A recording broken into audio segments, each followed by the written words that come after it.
Thanks, Jan. Hello and welcome, everyone. My name is Jen Hughes, Director of Design and Creative Placemaking at the National Endowment for the Arts. Thank you so much for joining us today for Models and Practices for Meaningful Community Engagement. This webinar is brought to you by the Citizens Institute on Rural Design. The program is a leadership initiative of the National Endowment for the Arts in partnership with the Housing Assistance Council, our gracious host today, as well as To Be Done Studio. The CIRD program has engaged over 100 rural communities in its 30-year history. It focuses on enhancing the quality of life and economic vitality of rural America through design via local workshops, a design learning cohort, and public sessions and webinars such as this one. If you are learning about the program for the very first time, I encourage you to check out our website, rural-design.org.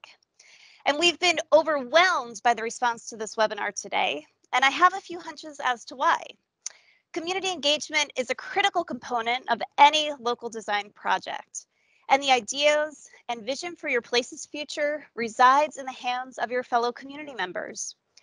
Doing community engagement well and inclusively, while not always easy, can lead to buy-in and ultimately community ownership of the transformation process. So today, we hope you'll learn how to go about pursuing your community engaged design work and come away with some great best practices.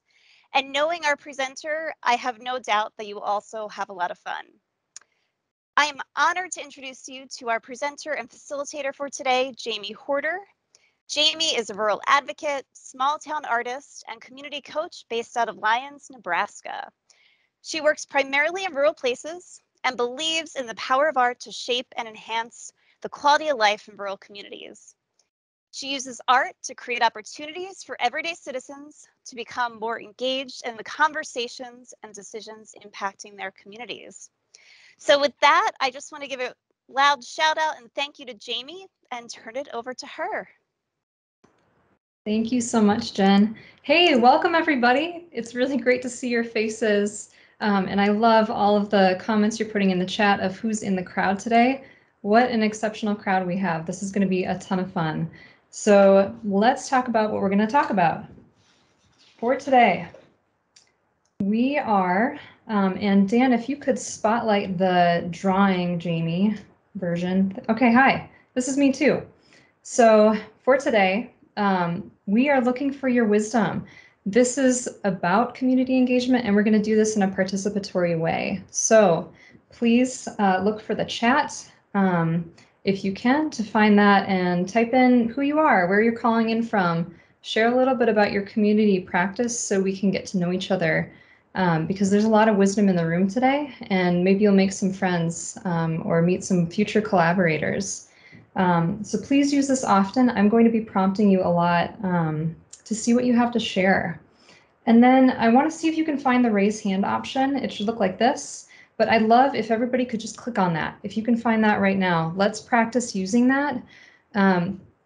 For that, I'm going to be asking you in the future if any one of you would be willing to share something and unmute and have your video up. So if you're willing in the future, when a question comes up, that will be the way to do it, to raise your hand. And then Courtney will call on someone. So we will go from there, but we're going to do a lot of both using the chat and just sharing in conversation with one another today. So feel free to have side conversations in the chat. That is absolutely wanted. If you have tech needs, here are your go-to people. Stephanie Nichols, you can chat, Stephanie, or Daniel Stern. You can also email them if you're having more technical issues too. All right, so let's talk about our agenda today. So we are going to go through this pretty fast. Today it's going to be more of a wide view of community engaged practice and sharing examples. We're not going to go that deep today, okay? We're going to go through a lot of different things. We're going to talk about models for community engagement, a few of them. We're going to see what you have to offer up. And then also we're going to talk about inclusion. What does it look like to break down some barriers to make more inclusive community practices? And then lastly, I just wanted to add that think about this as planting something rich for the future. The more that each of you share on this call today, the richer your experience will be And I will add that Jen and Natasha on the call today are taking notes from the conversation that we're having and from what's coming up in chat. And we are going to create a resource guide that will encompass all of the things that you are bringing up today. So the more that you share, the more you're going to get back. Sound good, everybody? Thumbs up. All right. Feel free to use those emojis in the chat as well. So let's start with a check-in and just use the chat box. I'm curious, as you think about your community of practice, who is part of your community? We're talking about community engagement. Can you describe who's in your community? Who are you working with? Who are you reaching out to? So I'd love for everyone to just be putting that in the chat right now. And let's see who we're working with across our rural spaces. And in the meantime, we're going to jump right into talking about some models of community engagement. So at this time, if there's any hands that are raised, I'll ask if we can lower those so that when I pop in some questions in the future, we'll know who wants to respond to them. Okay, so we're going to go through a few brief models. The first one that I want to share comes from this book. Okay, it's Education for Socially Engaged Art by Pablo Helguera. And the thing that I want to bring up in this particular model is actually just a very, very small piece of what is in this book. There is a rich wealth of knowledge to be shared from this book. And Stephen will post a link. I think he's got it in there already for you to check out if you're interested in this book. But one thing I find interesting that he is actually pulling from in this book is a piece that I want to talk about from social work. So he's pulling from John Pullen and contributors in a book called Strengths-Based Generalist Practice, a Collaborative Approach. I'm bringing that up right now because he's pulling from social work and using it for community engaged practice. And I think in a lot of our work as artists, we are often pulling together disparate ideas and then putting them, rearranging them in different ways that work for our practice. So from social work, he's talking about 3 different ways to think about community engagement. Okay, the first is called voluntary. Shout out if anybody's read this book. Let me know in the chat, or if you'd recommend it. So voluntary includes when you're working in a community or you're participating, and this is where a group of people are aware and maybe making some decisions, but they're aware that they are involved in a project. So an example of this could be that community members are coming together and they're going to maybe design and paint a crosswalk space. So there's a beauty to it and it's more safe, but they know that they're doing it together. Okay. So this, and I saw a question, what is the title of the book again? Education for Socially Engaged Art. And if you scroll up, there is a link, or Stephen, would you mind just posting that link again for folks so they can see it? Thank you. Jamie, this is Courtney. I'm sorry, I'm going to interrupt you just briefly. We've got a couple folks who are saying they can't see the drawing. Dan, do you want to just briefly remind folks how they might get it centered in case they can't see it? Absolutely. So if you're having trouble seeing it because it is a slightly off-centered, you can right-click on the image and choose Fit to Frame, and that should adjust it to the dimensions of your computer or whatever, or the device you're watching on. If you're having some other issue, like you're not able to see video at all and you're seeing no one, then reach out to myself or Stephanie in the chat or over email, and I'll repost the chat again so that you can reach out to us, and we'll help troubleshoot that. Thanks, guys. Sorry to interrupt, Jamie. No, that's great. Thanks, Courtney. Did you see any other questions pop up for now? I think we're good. A lot of people sharing who they're working with, though, so they're listening. Awesome. Yeah, I love when I'm seeing the comments. I'm skimming through them as I'm talking, so I might miss things, and Courtney's going to help me. So Okay, so we've got our one mode of engagement. This is voluntary. Okay, then there's another piece that he brings up, which is where people might be coming in from an institution that is kind of more mandating or telling them that they are to be involved. So an example could be an engagement that maybe a place of work has, or an institution that someone is involved in within their community. It also could be at a school where student engagement is required for a grade. And this mode is called non-voluntary. Okay. And then the third mode is when a group of people might be stepping into a space and they might not know that they're actually within an art project. Maybe it's not revealed to them during the time that they're participating, or maybe it's revealed to them later. But this one is called involuntary. So that one is kind of unique. So it could be kind of an experimental art project where people are stepping into a space. Maybe the space seems unusual, maybe it doesn't, but they are not aware that they are participating in some way. So I'm bringing these three up to talk about at the beginning because I feel like it's a very important way, one very important way to think about how people might be engaged, which is going to play into the other models I want to talk about today. But I want to ask you, as you think about these three and maybe projects you've done or projects you've been involved in the chat, which of these do you think you've been involved in? I realize this third one might be a little tricky because you might not know if you've been involved in it, right? But put in the chat, which of these have you led or have you been involved in? And let's see what comes up. See if we can find some similarities. Adrian, voluntary. Dana, voluntary and non-voluntary. Apologies, everyone, if I mispronounce your names. If I ask you to unmute in the future, please correct me. All three. Okay, a couple folks. Great. So as we keep going, I'd love if anybody wants to provide any examples in the chat, please share because that could help give us some ideas, especially for the ones that maybe involuntary is a little bit harder than the others to think of some concepts. Let each other know, what have you seen work well in each of these areas, or maybe what has been challenging for each of these areas. But let's share that with each other and kind of grow from what we learned together. Okay, did any questions come up, Courtney?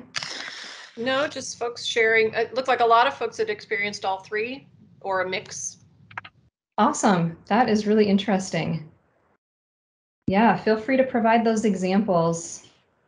Okay, so the next piece, I'd actually like to ask Dan to share his screen, and we're going to talk about a model from Springboard for the Arts that they've created. And this particular model is getting a little bit more in depth around the ways that you might think about involving communities. Okay, so this is called the spectrum of collaboration. And we're going to demo this out a little bit in a bit, but if you could zoom in even more, Dan, and try to fill up that screen. Yeah, that's perfect. Great. Okay, so here's the idea. We have on one side of our spectrum, in this case on the left-hand side, this would be the artist, or this would be your team, a smaller group of people who are working together on a particular project. On the other end is the community. And what Springboard for the Arts is asking is, how might you think about where in the design process your community engagement lands for each of these pieces? So Dan, if you could scroll down just a little bit, let's see all of the pieces in blue. So they're breaking this into 4 pieces. Ideation, who's doing the brainstorming? Who's creating this project? Is it more towards the artist end? Is it more towards the community end? Is it somewhere in the middle? Then going on to the project planning. This is about more of the decision making and the details of how the project is going to be constructed, then that artistic design piece, and moving into the execution, the implementation and creation of the work. So Stephen has added a link into the chat for you where you can find this entire resource and much, much more. in a toolkit they created called Artists Working in Community. So that links to their website as well. I'd highly recommend that, where you can see many tools within that document for community engaged ideas. So Stephen, if you could switch back, or excuse me, Dan, if you could switch back to the drawing. We're going to talk about this in a little bit more detail. So maybe you've planned things out in this way. When I use this in community, I actually add one other piece. So the awesome thing about these tools is that we can modify and use in the ways that work for what we're doing, right? I'd love to hear in the chat if anybody has used this model or in the ways that you think about it, and how it breaks down process-wise for you. So here's how I think about it. On one side, we've got maybe me, our team, and on the other side, we've got community. So pretty similar, right? Artist, community. Okay, as you think about working through that ideation, and I like to recommend simplifying this down, so maybe you have 5 points along the spectrum. Think about, okay, in ideation, where might this fall? Is it over here on a 1 for thinking 1 through 5? I'll just write that in right now, 1 through 5. Me, our team, we're working on the ideation, we kind of own that piece. Or is it more towards the community? And when I get to the final piece here, one of the areas I think a lot about is evaluation and also validation. I think that's really important within our work, often within rural communities too. Where do we get our validation for our projects? So that's an important piece to think about, because wherever you fall in any of these areas, that influences how you create your project, where you start from, where you end from, and everything in between. Okay, so I'm curious, if you were to pick one of these areas in the chat, where in a process that you're working on right now would you fall? So if you choose any one of these, put a number 1 through 5. So 1 is if the planning process, for example, that's more on your end or your team's end, or if it's over at the community end. So let's fill up the chat with some ideas around that. Where are you at? Okay, Cheryl, we got a 1. Is that across the board, Cheryl? And Dana, we've got design is 4. Okay. Okay, and we've got in the middle. Right, this is great. Okay, so I want to see if, let's see, Dana Williams, I hope I'm pronouncing your name correctly, if you'd be willing to unmute and if you have your video on, just to share what that looks like for you in community.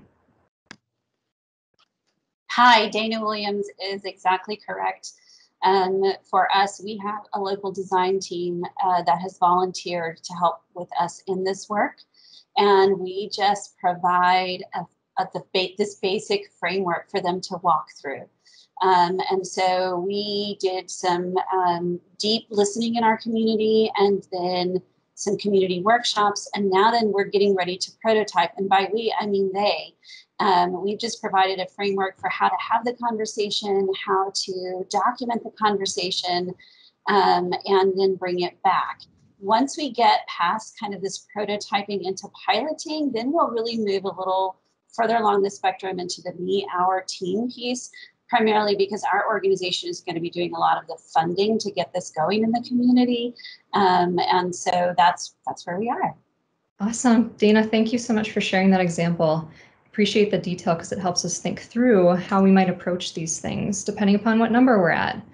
Okay, so you put down, maybe where you're at in this process.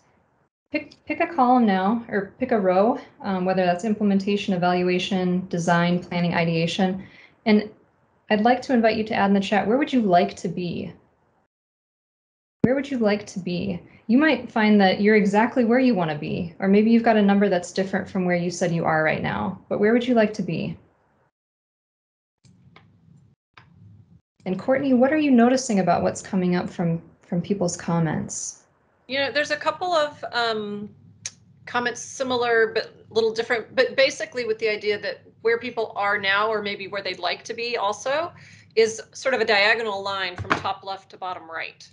So most community focused on the top left, and I'm sorry, sorry, other way around, top right to bottom left. So Like 5 this. down to 1. Yeah. Okay. But not 100%.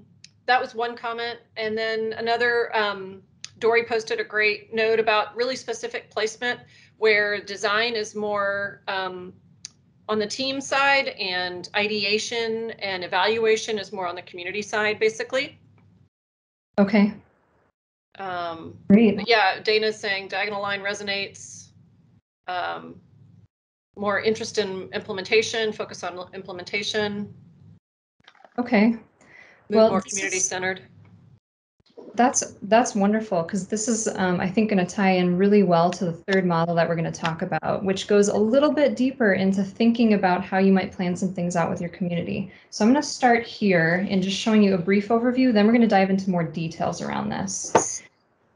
Okay, so this is a model around community engagement that was created by Rosa Gonzalez of Facilitating Power. And we're going to walk through that in more detail in a second, but I want to just brief you because there's a lot to look at. So the idea here is that community engagement, which would be more on the right again. So on the left, it's less community engagement. All the way over to the right is the most community engagement. Is a stepwise process, and that each of these steps build on each other. And you move from a point of, or you may see in some of the ways processes are done, that it might be over in not involving the community to starting to just inform them on an information only basis and share with them what's happening, to starting to consult with the community, bringing in some voices, getting them a little bit more involved to the point where maybe they're making some decisions. And then at this point, deferring to the community really puts more of the power and the decision making into the community. So Dan, I wonder if you could share your screen, and we're going to dive into the deeper context of this right now. And Stephen has shared the link for you to be able to access and download this packet. This packet is about 14 pages, I believe, so there's a lot of detail that they've created for you to be able to see how to facilitate this out if you'd like to.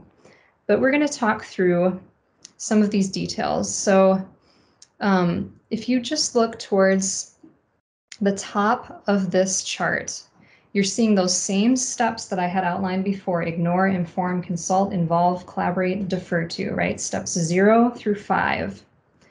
And then, oh, Dan, I think we switched over to a different screen. Okay, so this can be helpful as you think about what you're seeing or hearing in community, whether you're participating in something as a community member or whether you're leading something. So on the left, we've got our impact. What is the impact in the community based on what step this process is at? So if it's in ignore, section 0, the impact could be marginalization of the community because they're not being involved in any way, right? So moving towards the right in that second row, getting towards involve, you start to get an impact of having people's voices in the mix. And then you move over to having more delegated power when you're collaborating. And then at step number 5, that's community ownership.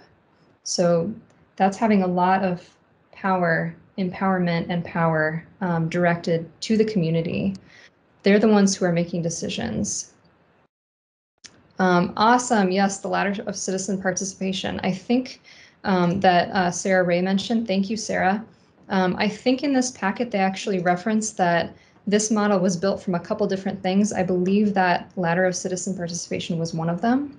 But if you download the packet, you can see the other references as well and get some more models. Okay, and then I think also important to think about is, so here's what this looks like then when it's modeled in community. You're creating certain goals. I'm not going to read those. I'll leave those for you to look at. But the message that's sent to the community in these different sections includes, so for step 1, inform. Okay, our message is we will keep you informed, or that's what the community is hearing. So it's not we will keep you involved, we will keep you informed, right? Okay, you move over one step to part 3. We care what you think. That's what they start hearing, right? Moving all the way over to step 5, it's time to unlock collective power and capacity for transformative solutions. Collective power, right? Okay, and then below that, they talk about what would activities look like if you were actually doing that in each of those steps. So there are thoughts around maybe if you're trying to assess something that you've stepped into, you could look to this chart and think, here's what I'm seeing. Oh, here's where we must be at as a community or as a group who's leading this process right now in this step. For example, step number 3, involve, might involve interactive workshops. It might involve polling, community forums, right? Step number 4 might involve MOUs with the community directly, with community-based organizations to be leading that work. It could include citizen advisory committees. So making sure that there's feedback and decision-making happening in the community is what that looks like the more you move to the right of this ladder. Also similarly on the springboard spectrum as well, the more you move to the right, in their case, the more it's about involving community. So I'm curious, what stands out for you as you look at this model? Let's add to the chat, or if someone would raise their hand, I'd love if someone could give a kind of a Twitter version of what they're noticing. What does this mean for your work? And Courtney, I'll ask if you could call on someone.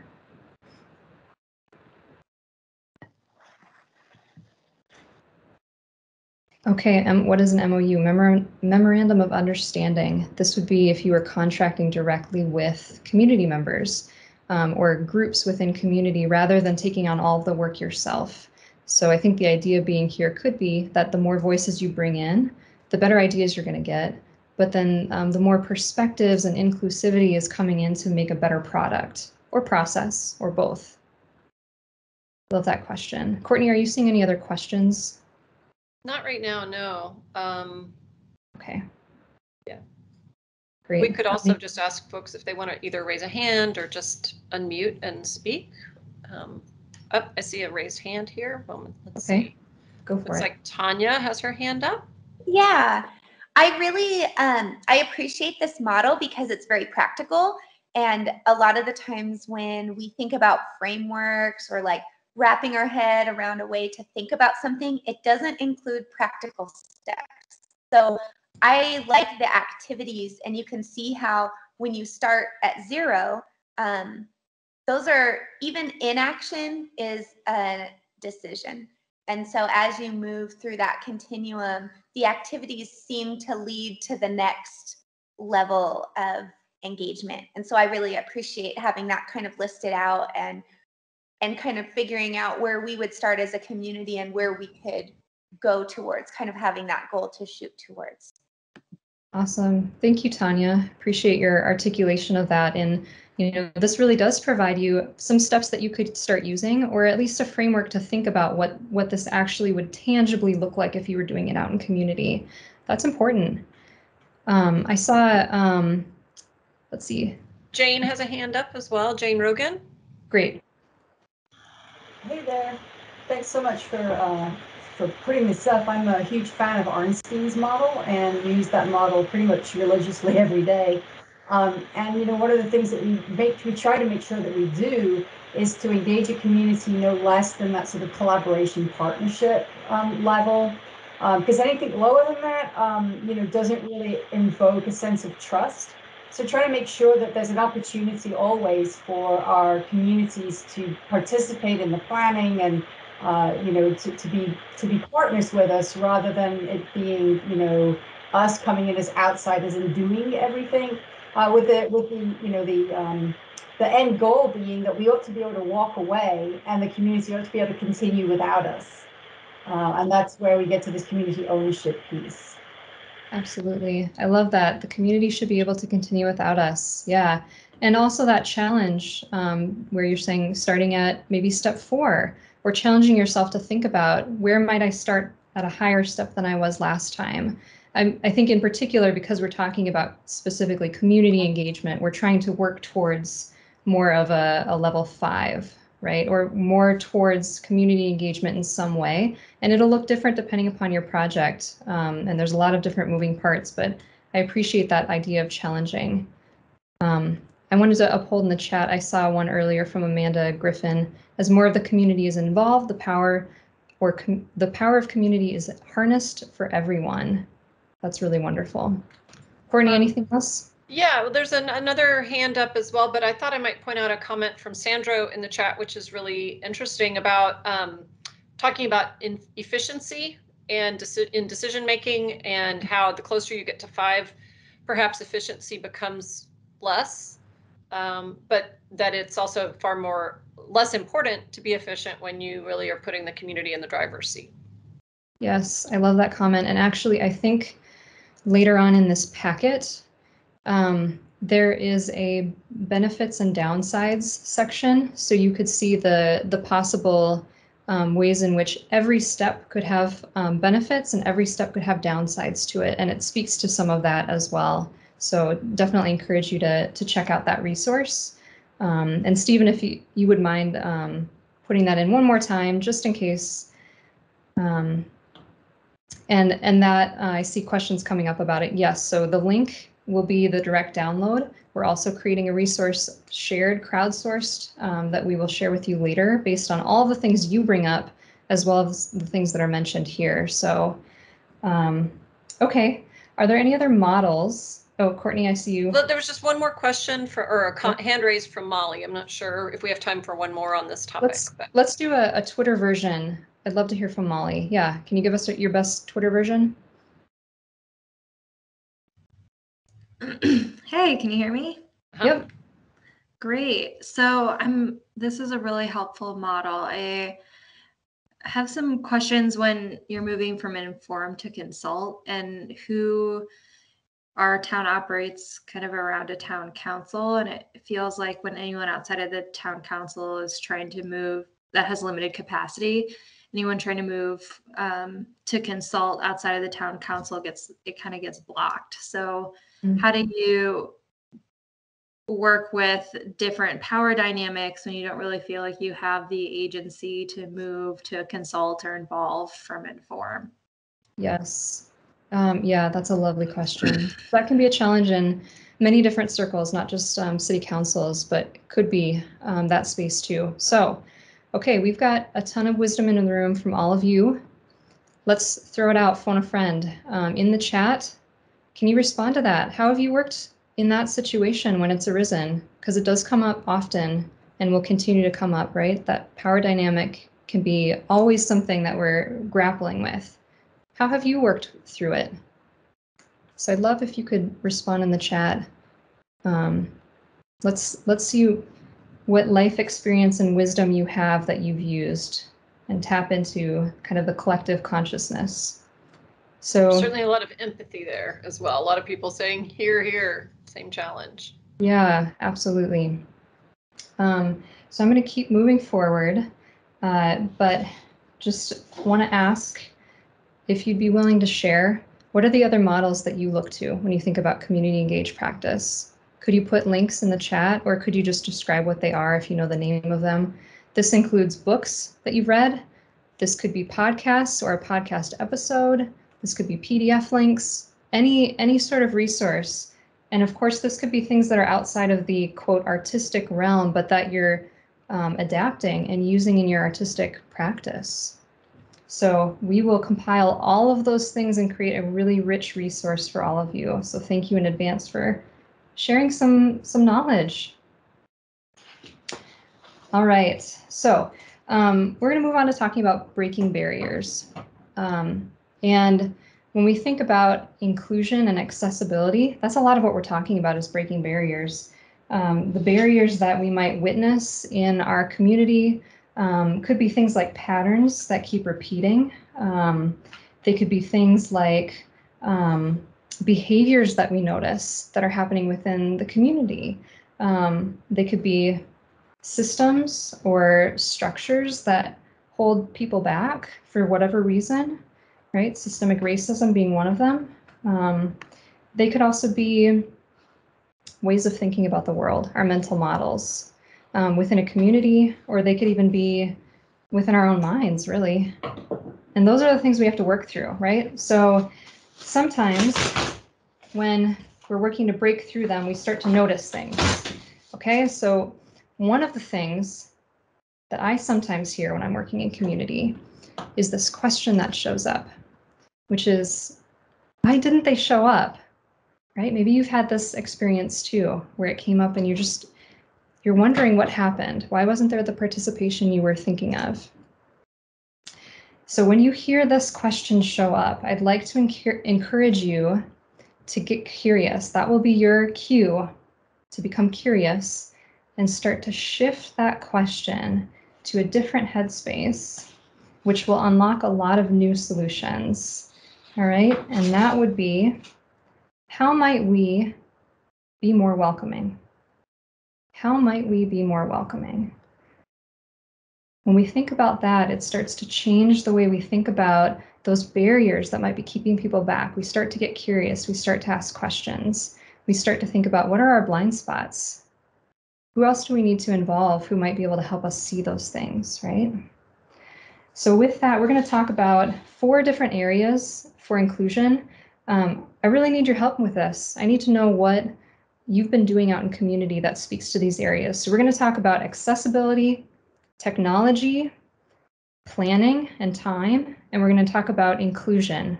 Okay, so as I go through this, I'd love to just have that chat roll going for you to share the resources that have worked for you. Don't get caught up in, hey, I think this one fits into one category or both. They might, that's fine, but I'd love for you to just share what you've been doing, because the more we share, the more we get better at this practice, okay? So we're going to talk about accessibility first. I have a few things to share with you that I've tried using before, but what's not listed here? What can you start adding in that when you think about accessibility, what comes to mind for you? What have you tried? And I'd love if you could put some of those things in the chat, and Courtney might pick on one of you to expound a little bit on some of your examples. So for accessibility, one of the things I want to talk about is ADA compliance. So regardless of where we are conducting our processes, our events, our ongoing happenings, think about, are the facilities that you're walking into or that you're moving into, are they ADA compliant? Double check and see, you never know, right? Until you ask. But then additionally, for your print and digital design, for your digital world, how might you make that more accessible for people? What might that look like? I'm really curious to hear from you in the chat. What are the things you're considering around ADA compliance that you've noticed, or what are some things that have come up that maybe have been challenging around accessibility? I want to share with you one example, which is this. So there are 2 small sticky notes on this piece of paper, and for some people, they might look like the same color. For other people, they might look like different colors. So I learned this when I was facilitating once, and somebody said, I can't tell the difference between these 2. So these sorts of things might seem like little details, but they're very important. And that means on my part, doing some research around colorblindness to learn what colors or what different ways I might present something, like adding symbols or numbers so that people can have multiple different reference points. So this is all about options, right? Courtney, I'd love to hear what's coming up in the chat on options people have used. Yeah, so there was a specific to accessibility in terms of like accessibility for people with disabilities, ASL, and thinking about translation services for that, Yes. for the deaf, for in this case, a strong deaf community. I think in general, though, there's also issues about access in terms of childcare and transportation, those or location of meetings. Those things popped up several different times with several different folks. And of course, the perennial internet and tech challenges, whether that's broadband or just tech savviness. Okay. Okay. Yeah, we're going to talk about that next. Yeah. So just a couple other things. If you can survey your audience beforehand, your participants, and learn what needs they have that you can speak to by creating a very smart survey, that's the first part, right? That can be really helpful. Maybe providing them some additional space to put in any other needs that they have that maybe you haven't thought of. And then the other piece around COVID safety. So we don't know what the future will bring, but there's always decisions to be made and then new decisions to be remade around COVID. So you might try thinking about kind of a logic model of, okay, we would like to do it in this particular way for this thing. What would have to be true for that to be possible? Okay, we want to do this in person. Does that mean this time around we need everybody to mask up? Is that possible? Yes. Okay, then what else is needed, right? Or no, this isn't going to be possible, so we've determined we have to switch to digital. Sometimes those sorts of question asking can help you figure it out in an easier way.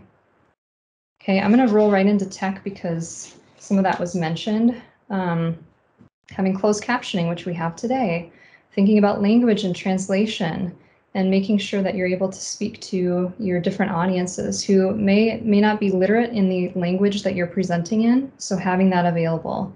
I like to use a Microsoft Translator. I'm curious who else has some ideas out there of what they've used for live translation.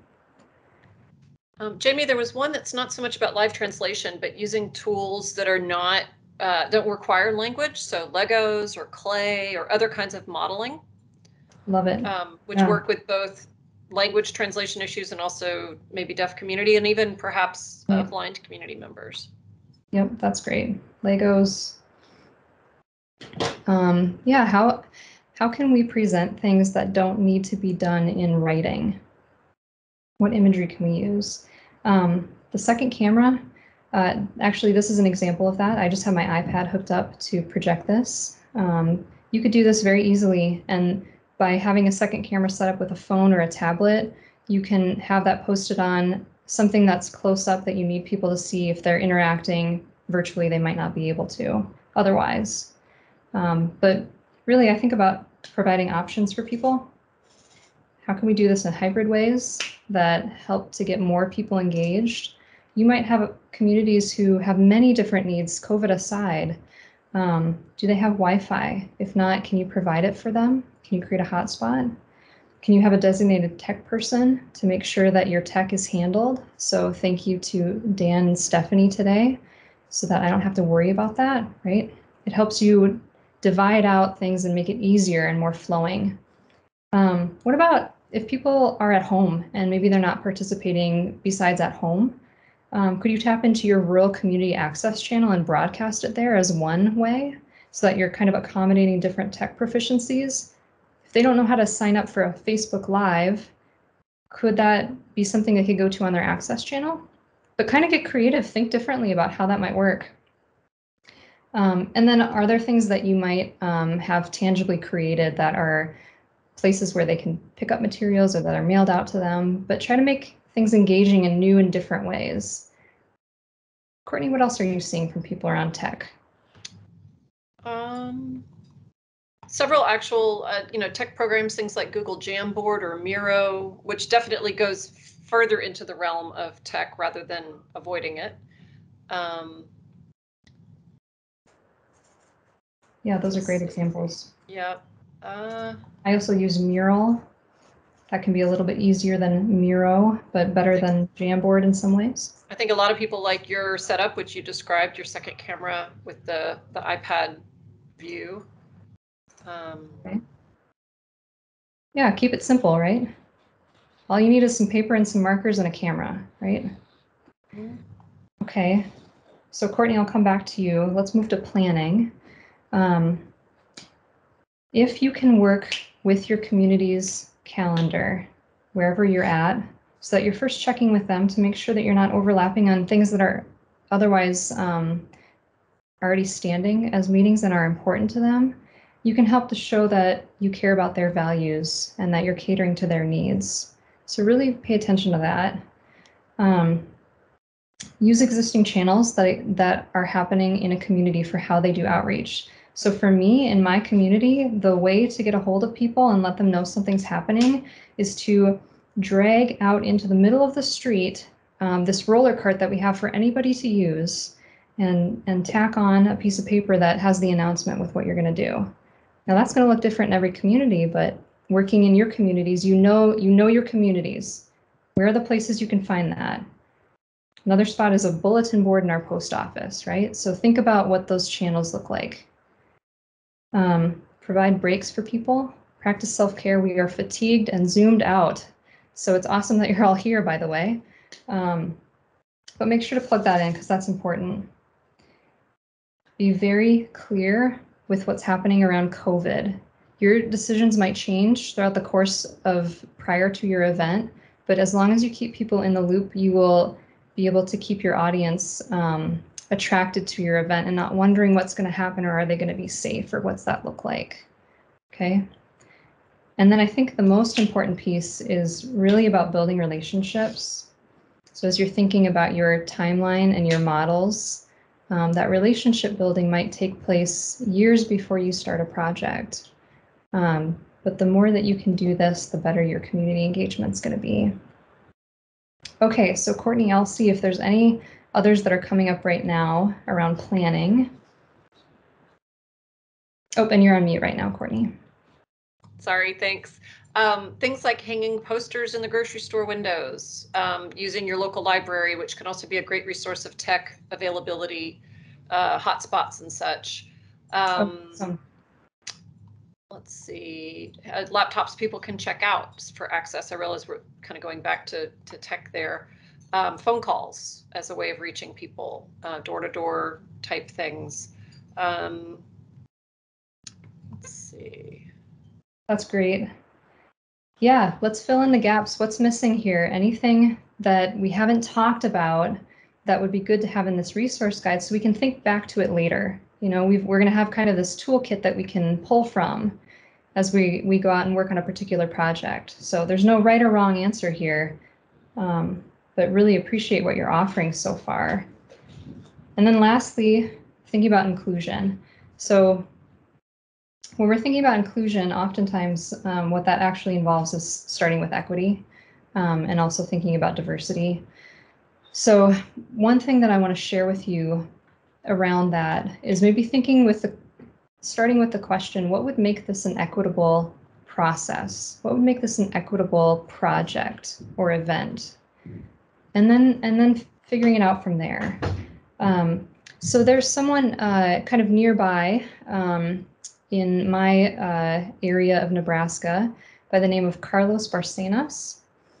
He's a DEI consultant. He started a group called I Choose Purple. And I've heard him talk a little bit about a piece that I think is important to share with you today, which is around making room for identities. And what I've heard him say is start with your identities. Write them down on a piece of paper. What are all the different ways that you identify?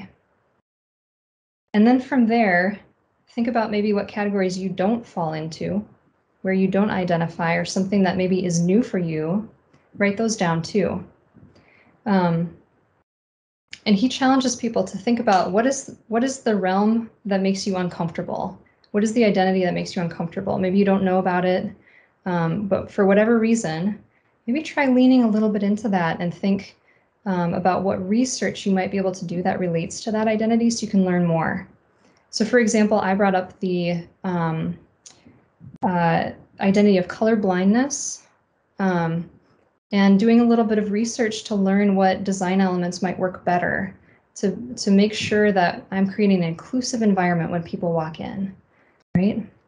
I'd love to hear from you as you're thinking about all of the different identities that exist, you know, from gender identity, sexuality, race, beliefs, right?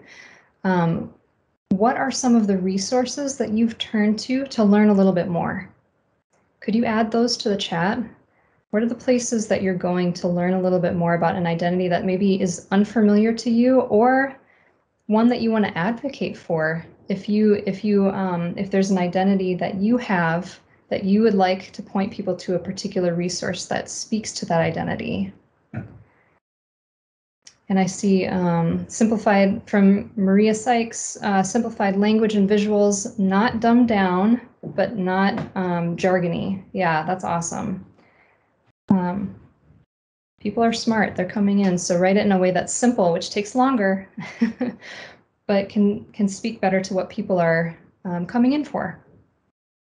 And then two other things I want to speak to quickly are around creating safety for folks. So that could include thinking about the context of place. As you think about a facility, for example, where you might be meeting in person, or even in an online space, there might be aspects of that place that could feel unsafe to some people, depending upon how that connects with or doesn't connect with their identity. I could think of many examples around this. I'm sure you could too. But one could be maybe if you're hosting in a church, does that speak to everybody who's coming in, right? Or a place that has a lot of history behind it, right? So to know that before going in and use that as a tool to plan that matches with your audience is really helpful. And then also to think about psychological and physical safety when you're in a group. Are there exits is one really great solid example. Are they visible to people? Have you made appropriate space? Maybe this is around COVID safety, but it could be around the particular language you are using or not using within a space. It could be the agreements that you set up together of how you're going to interact as a community. That can be really helpful. I'd love to see if somebody's willing to raise their hand and offer up an idea from any of these categories that you've seen work really well that you'd like to share. Maybe a 30-second synopsis. Would anybody be willing? What's an accessibility tool or practice that's worked for you?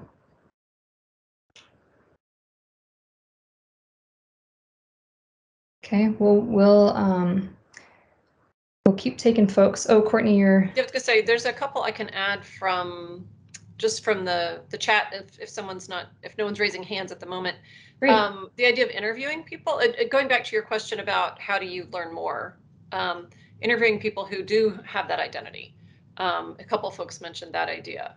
And I think to your prompt about where people are meeting, whether, you mentioned a church as an example, and thinking about meeting in places that are not, maybe everybody isn't going to meet in the same place, but you have meetings in different places where people feel comfortable based on who they are and how they identify. That's awesome. Yeah, so if there are any books Tanya's got her hand up. Hey, awesome, Tanya, go ahead. Hi. Yeah, I was just thinking about kind of the nonverbal communication of a space. One of the things where I live in Surprise Valley is we have a number of Native American communities, but there's no visual anything. If you came into our town, you wouldn't know, except for there's a sign for the reservation, and that's about it. And so just as someone, when I'm meeting with people in my office, I try to have representation of those communities. I might have artwork from a student that's signed, hanging in my office, or I have like a little rainbow sticker that says straight but not narrow, just those kind of nonverbal signals that it's a safe and inclusive space, I hope. It's hard to include everybody and everything, but I try to be purposeful about at least including the groups that tend to be oppressed in my community. That's awesome, Tanya. Thank you for that. Yeah, so nonverbal communication, and that speaks to the way that we host our welcome. That's so important. One to add to that from the chat, Jamie, Olivia had pointed out a really cool feature at an event she attended. It was an all-day event that had a quiet room set aside for getting away from noise and conversation. They had coloring markers and paper to allow people to color and relax. And also thinking about, I think kind of tied to what we were talking about earlier, someone else with an amazing community room that was located in the Civic Center next to the police station, and realizing that maybe wasn't the best place for everybody to be comfortable meeting. And so rethinking that as a place to gather. Awesome. Yes, those are wonderful points. So I took a few notes there. We'll add all these and more, everything in the chat that you've listed as a resource to this resource guide. I know some folks mentioned something about childcare before as well. Of course, having food brings people to the table. So please feel free to add in any last comments and thoughts, any resources that we didn't have already. and we will add those in. So for now, that covers everything for the time that we have in this webinar, but I want to say thank you so much for all that you shared. There's so much wisdom in this room. We could keep talking for hours, but what you have offered up will create a really nice tool that all of us can go back and use, because we shared our knowledge, our insight today. So thank you so much. I'm going to pass things back over to Jen. Well, Jamie, thank you for your creativity and engaging approach to community engagement. And thanks to all of you. I've been one of the note takers behind the scenes, and we are so excited to be able to share back out the contributions you all made today. So look for that follow-up email communication. We will soon be posting this recording. And with that, I hope you all have a wonderful day, and thanks for leaving us with so much inspiration. And thanks, Jamie. And I'm going to interject super quick. This is Courtney. I dropped my email into the chat here. If anybody has thoughts that they didn't get into the chat that they would like to continue to share, please just send those to me and we'll add them to the resource in the next couple days. So my email's there if you need it. Thanks, everybody. Thank you.